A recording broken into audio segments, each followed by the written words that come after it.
Bonjour, je m'appelle Aloïs Romieux, je travaille à la chocolaterie de Florian Sipierre à Montélimar et je vais vous montrer comment faire une guimauve à la vanille. Alors pour faire la guimauve, il faut de l'eau, du sucre inverti que nous trouverons dans des grossistes pro comme Audoir ou Ecotel, de la gélatine en poudre, des gousses de vanille et de la vanille liquide. Alors tout d'abord, nous faisons chauffer l'eau, le sucre et une partie du sucre inverti jusqu'à 115 degrés. Alors surtout quand le sucre cuit, il ne faut pas le remuer parce que sinon le sucre va amasser et il va faire un bloc dur qu'on ne pourra pas réutiliser derrière.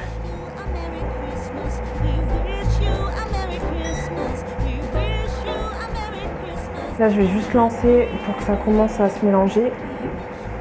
Donc je lance le mélange de vanille et de trimoline afin que la vanille commence à se mélanger au sucre inverti.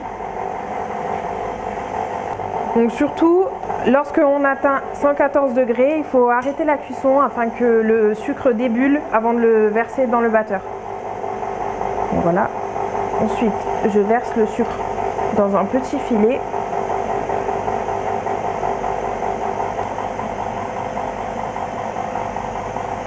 J'incorpore ma gélatine.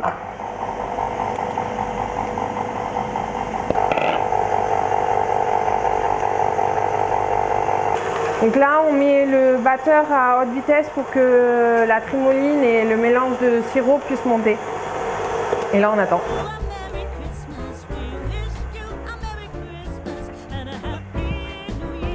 Une fois que ma gélatine est bien montée, je vais la cadrer.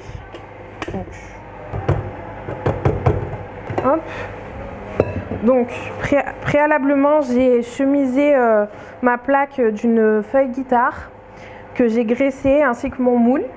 J'ai préparé une seconde feuille guitare graissée pour mettre par-dessus.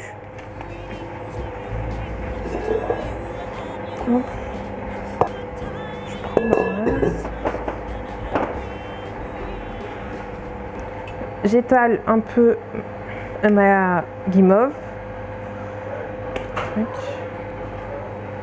pour qu'elle soit le plus plat possible, en m'aidant toujours de mon cadre.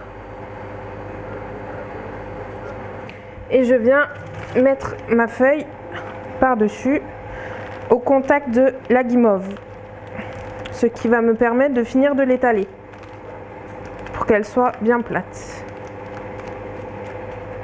Hop. Et là c'est bon.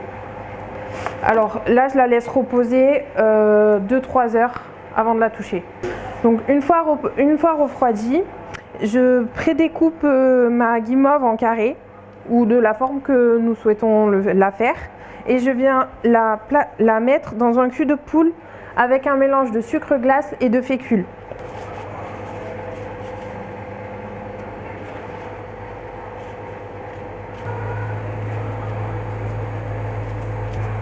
Donc ensuite, je mélange bien pour qu'il y ait de la fécule sur toutes mes garisses de guimauve.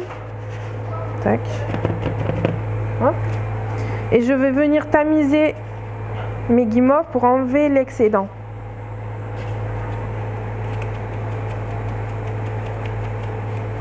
Et voilà. Faut qu'il y en ait une qui tombe.